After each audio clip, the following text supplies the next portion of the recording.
Les fantômes sont des créatures qui apparaîtraient aux vivants depuis la nuit des temps. On les considère souvent comme des manifestations d'esprits de personnes décédées. Spectres, poltergeists, apparitions. Beaucoup sont convaincus par l'existence de ces entités paranormales. Si vous n'avez pas peur de pénétrer dans des maisons hantées ou de vous balader la nuit dans des cimetières infestés d'ectoplasmes, préparez-vous à vivre un voyage effrayant aux frontières du surnaturel. Maisons hantées, fantômes et revenants, rendez-vous avec l'étrange. Une série réalisée par Frankistas, Bawendine et Laurent Elissen.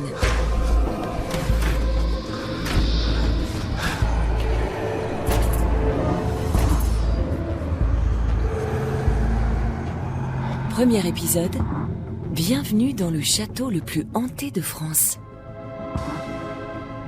Pour essayer d'obtenir des preuves des phénomènes paranormaux qui se dérouleraient dans leur château, Véronique et son mari ont recours à la TCI, la transcommunication instrumentale. C'est une technique qui permet d'enregistrer des voix des morts ou des défunts par l'intermédiaire d'un appareil enregistreur comme un magnétophone ou un téléphone portable ou un ordinateur.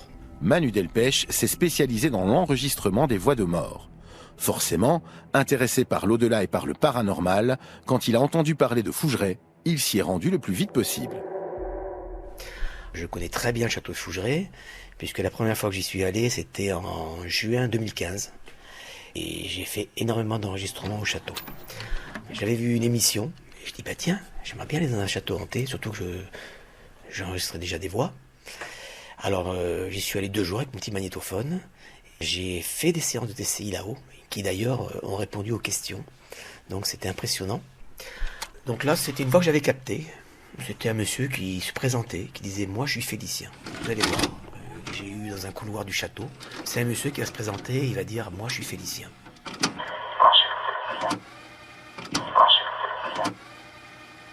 Au ralenti.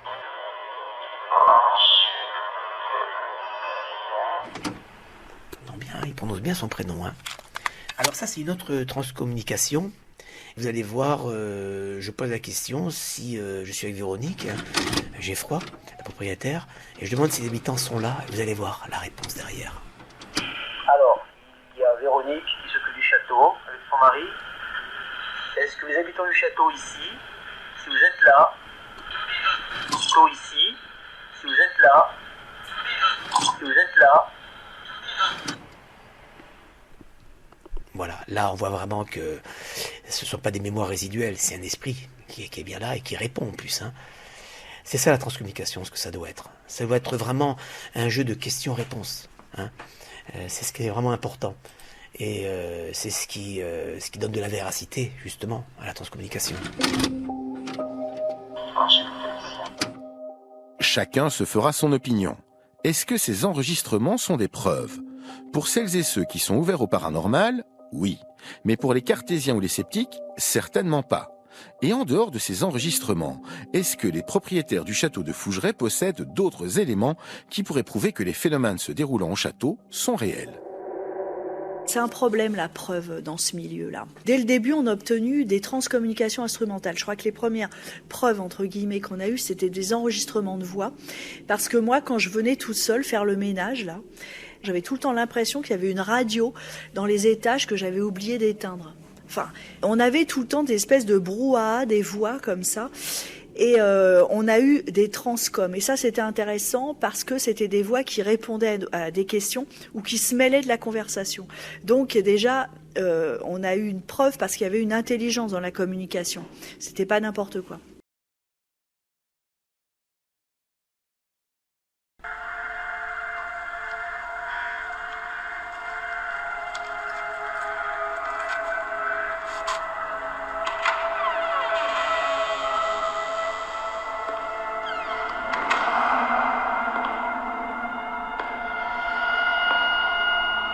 Maisons hantées, fantômes et revenants, rendez-vous avec l'étrange. Une série réalisée par Frankistas, Bawendine et Laurent Elissen.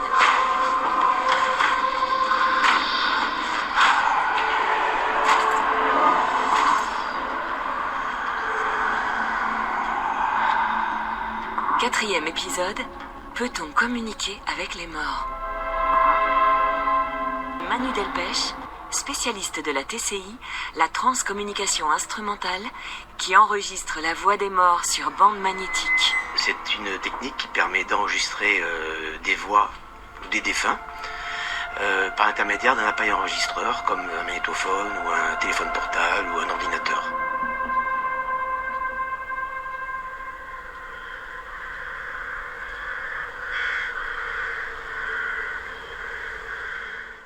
Au milieu du XXe siècle, la communication avec les morts va prendre une tournure plus technologique. Plus besoin de passer par une séance de spiritisme ou de prendre rendez-vous avec un médium. Dorénavant, grâce à la TCI, la transcommunication instrumentale, un simple magnétophone suffit.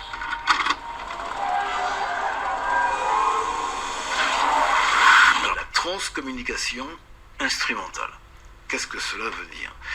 Ça veut dire que, à travers des enregistrements audio et parfois vidéo, des personnes ont observé la présence de voix ou d'images qui, théoriquement, normalement, n'auraient pas du tout dû figurer sur un enregistrement, une bande de magnétophone, un écran informatique. Donc, c'est le surgissement, en quelque sorte, d'entités ou de sons, de paroles, de bruits, parfois, dont on ne connaît pas à l'origine, sur des supports technologiques.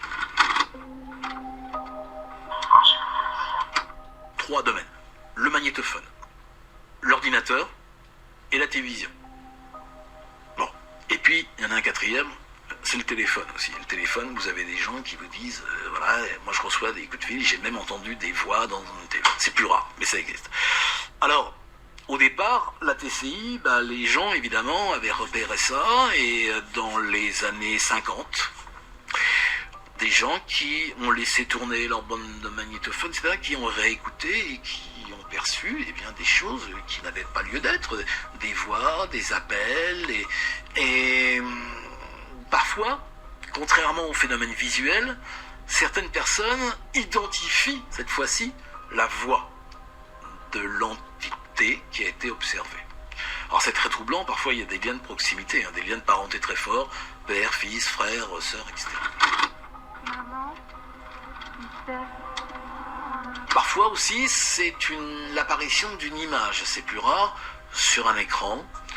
Pourquoi? Comment? Il y a des gens qui se sont lancés dans la TCI et qui affirment avoir vu un fantôme, une forme, dessinant un visage ou un corps sur l'écran informatique. Peu à peu, au fil des années, les techniques ont progressé. Vous avez maintenant des gens qui enregistrent ces voix, ces images, selon de véritables protocoles d'ailleurs, avec des appareils dédiés. Alors globalement, un simple magnétophone à bande ou à cassette ferait l'affaire. Il faudrait ensuite écouter la bande à l'envers pour que les sons soient perçus. Bon, voilà. Alors c'est très troublant. Il suffit pas d'entendre une voix de manière, voilà, vous dites, ça peut être le feu aussi de l'imaginaire, mais il y a aussi l'intonation, le vocabulaire employé, etc. Donc l'accent, tout ça, les gens vous disent oui, non, si, c'est vraiment la voix de la personne vivante. Manu Delpech pratique la transcommunication instrumentale depuis de nombreuses années. Il va faire une démonstration à Juliette, notre journaliste envoyée spéciale auprès des forces de l'au-delà. Alors je vais vous faire écouter des extraits de voix. J'ai choisi des voix différentes. Alors vous allez entendre des voix de défunts, de morts, qui ne sont pas morts d'ailleurs, qui sont de l'autre côté du voile, qui sont bien vivants, avec la question posée avant, parce qu'en transcommunication c'est très important qu'il y ait la question avant. Parce que c'est une communication, donc il faut que la réponse soit en rapport avec la question, sinon ça n'a aucun sens. Sinon ça serait un phénomène de voix électronique, comme on peut voir dans les films, vous savez, d'horreur. Voilà. Non, là il faut que la réponse soit en rapport avec la question. Je vais vous faire écouter des très beaux messages. Alors les messages sont répétés 3 fois pour bien que l'auditeur entende bien le message. Et après, sur cette transcommunication, on le passe au ralenti. Voilà. Donc là, c'est un défunt qui va dire « oui, c'est moi », suite à la question posée de son épouse, qui se demandait pourquoi elle avait eu une envie irrépressible de déposer des roses dans le cercueil de son père, alors que ce n'était jamais venu à l'idée. Donc on a posé la question. Alors bonjour, Daniel a posé des roses dans le cercueil de son papa, 3 roses. Elle voulait savoir si elle était guidée par son papa. C'est ça, Daniel?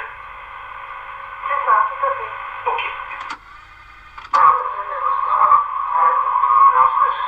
Alors, est-ce que c'est son papa qui a l'idée pour mettre des roses dans son cercueil, s'il vous plaît? Merci.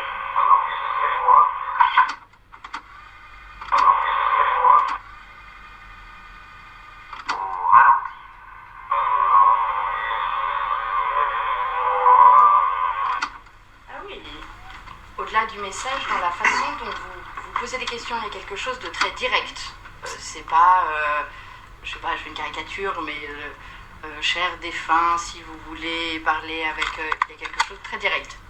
Tout à fait, c'est un peu ma marque de fabrique et je pense que on obtient d'excellents résultats quand on le fait avec sincérité.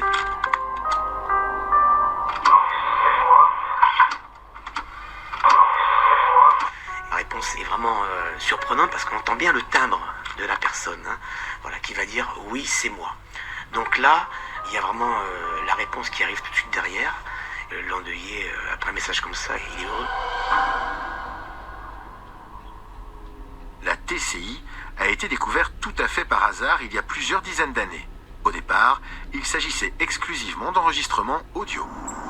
Alors cette méthode, elle a été découverte en 1959 par un cinéaste suédois qui s'appelait Fredrik Jürgensen et qui, pour les besoins de reportage, alla dans la campagne pour enregistrer des chants d'oiseaux.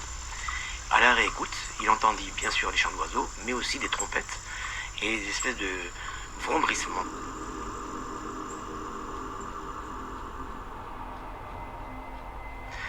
Il commença à se poser des questions, il se dit il y a quelque chose qui n'est pas normal, il recommença et là il capta la voix de sa maman. Donc il arrêta après tous ses films et il se consacra uniquement à la TCI.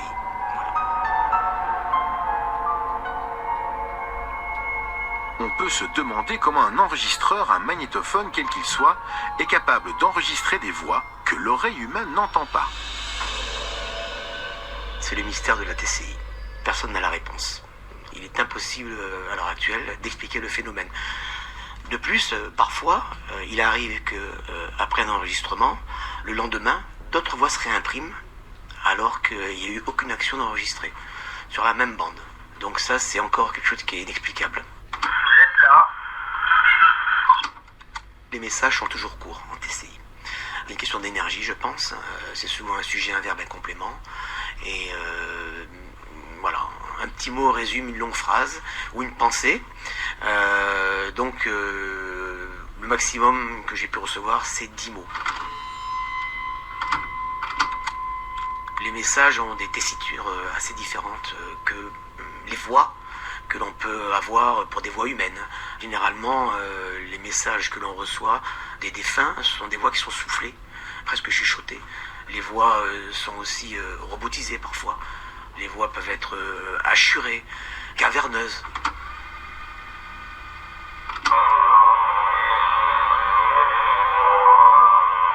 En transcommunication, les défunts peuvent avoir des tempos très rapides. C'est pour ça que parfois les TCI sont obligés de ralentir les voix. Ou alors les mots peuvent être prononcés par à-coups. Par exemple, vous diriez à une personne « je vais bien ». En TCI, on peut recevoir une voix qui dit « je vais bien ». Voilà. On a l'impression que le défunt, parfois, il force. Voilà, c'est un effort pour lui de transmettre des messages.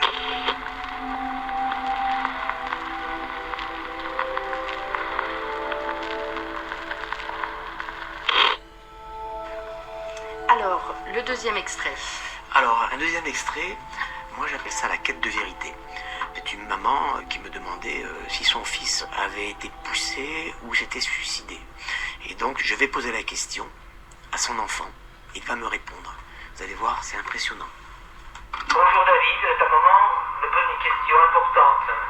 Est-ce que quand tu es décédé, c'est toi qui es tombé de toi-même ou alors on t'a poussé? Merci beaucoup.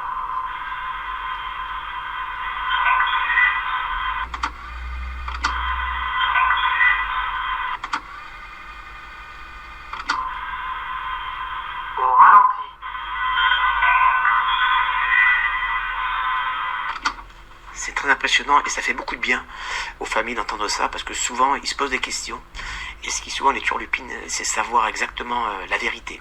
Dans d'autres choses, par exemple pour des accidents aussi parfois. Alors là, même sans leur poser la question, je demande s'ils ont un message. J'ai eu le cas par exemple pour un jeune homme qui s'était tué en scooter à l'âge de 14 ans. La première réponse qu'il a donnée, alors qu'on ne lui demandait rien, il a dit « je n'avais pas tort ». Donc ça c'est important, il a voulu dire que c'était l'automobiliste en fait qui avait tort.